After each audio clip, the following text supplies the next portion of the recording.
Step away from the glass, kid. This is for doctors. The command struck like a slap. Elijah Brooks, a 12-year-old boy with warm brown skin and alert eyes, froze. He wasn't supposed to be in the observation hallway alone, but his mother, his entire world, was lying unconscious on the operating table just behind that thick pane of surgical glass. She had collapsed hours earlier while mopping the pediatric floor. Elijah had been with her. Now she was surrounded by strangers in masks, about to be cut open. On a screen to the left, a digital model of her circulatory system blinked. Elijah's eyes narrowed. He'd memorized hundreds of anatomy charts from old textbooks his mother salvaged from the hospital's discard bin. Something was wrong. The monitor showed the surgeon targeting the right coronary, but his mom's left side had always been dominant. That wasn't just memory. He'd drawn it, labeled it, studied it. His breath caught. "They're cutting the wrong artery," he whispered.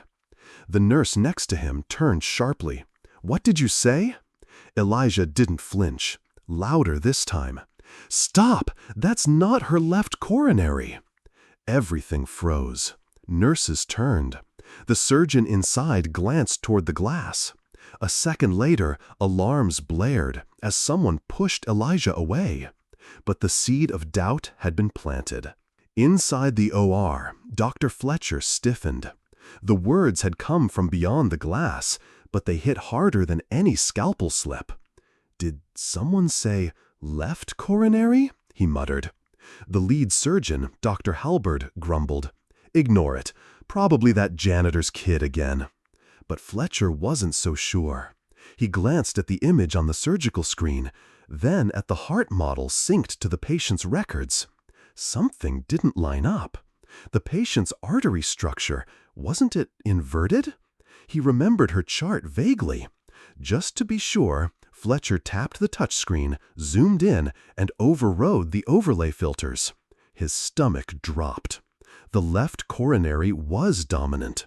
Halberd was about to sever the right by mistake, an error that could kill her. "Elijah was right," Fletcher whispered. "He's right." He slammed his hand down on the clamps. "Stop the incision, now!" Halberd's scalpel hovered midair. "What are you—" "Wrong artery. Switch to 4x magnification. We need to reroute." Back outside, Elijah sat alone in a side room, knees hugged to his chest. He stared at the floor, replaying everything. She can't die, not like Dad. His voice barely broke the silence. But down the corridor, someone heard him. A surgical nurse paused and turned back. 3 hours later, Elijah stood silently outside Recovery Bay 3, fingers twitching nervously. The curtain shifted. His mother blinked awake, tubes in her arms, tears in her eyes. "Elijah, baby," she rasped. He rushed forward, but stopped at the line on the floor. No visitors beyond this point. Just seeing her chest rise and fall was enough. Before emotion could settle, the mood snapped. A tall woman in a charcoal blazer barged in. Miss Donna Crane, head of PR. Her voice was ice. This conversation never happened. Dr. Fletcher frowned. "A child just saved your patient, his mother. He's not on payroll. He's not credentialed. If this gets out, we lose trust. Donations, lawsuits." Her tone sharpened. "Delete the footage, reprimand anyone who talks." Elijah stood behind the curtain, gripping the edge. He heard every word. "I won't lie," Fletcher said flatly. "Then your residency ends tonight," Crane snapped.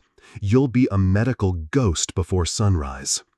Just then, a nurse who'd overheard stepped forward quietly and slipped something into Elijah's palm. "It's all there," she whispered. "Everything. OR cameras, vitals, audio. They won't silence truth." Elijah's clutched it tight. For the first time that day, he didn't feel powerless. The next morning, chaos erupted across every major news outlet. An anonymous account had uploaded surgical footage showing a 12-year-old boy, untrained, unheard, yet absolutely correct, stopping a fatal mistake. The post ended with a simple caption: "His name is Elijah Brooks. His mom cleaned the floor they almost killed her on." Within hours, #ElijahWasRight trended nationwide. Thousands of doctors. But the most unexpected twist came later that week. Elijah and his mom received a private invitation, Washington, D.C. Senator Whitman greeted them personally. "Your father," he said to Elijah, "once saved my life as a paramedic. I couldn't return the favor until now." Elijah's voice trembled. "They tried to erase me, like I didn't exist." The senator replied, "Now they'll never forget you." Elijah stood in front of the U.S. Senate Health Committee, suit slightly oversized, hands shaking but voice clear. The chamber was packed, media, doctors, lawmakers. He looked down at his notes, then up. "My mom cleaned hospital floors for 16 years. But when her life was in danger, the people in charge almost killed her because they didn't listen." His words echoed in the chamber. Some leaned forward, some looked away. "I'm just a kid. I don't have a degree, but I knew her heart better than they did, because I had to. No one else was looking out for her." A long silence, then applause. It started slow, but grew, a standing ovation. Elijah didn't smile. He stepped back and sat down quietly. But he knew something had shifted. Weeks later, Columbia Medical Academy offered him a full-ride scholarship for gifted youth. His mother fully recovered and was appointed head of patient advocacy at Greystone. She didn't ask for revenge, she asked for reform. Dr. Fletcher resigned and co-founded the Elijah Project, a mentorship pipeline for underprivileged medical prodigies. And, tucked away in a hospital hallway, a new plaque read, "We almost didn't listen. He saved her anyway." Elijah Brooks wasn't trained, certified, or even old enough to vote, but he knew when something was wrong. His courage saved a life, and his silence would have cost one. This story reminds us, wisdom can come from unexpected voices, and dignity doesn't need permission to speak. If Elijah's story moved you, comment below with your thoughts. Subscribe for more powerful true stories that challenge prejudice and uplift truth.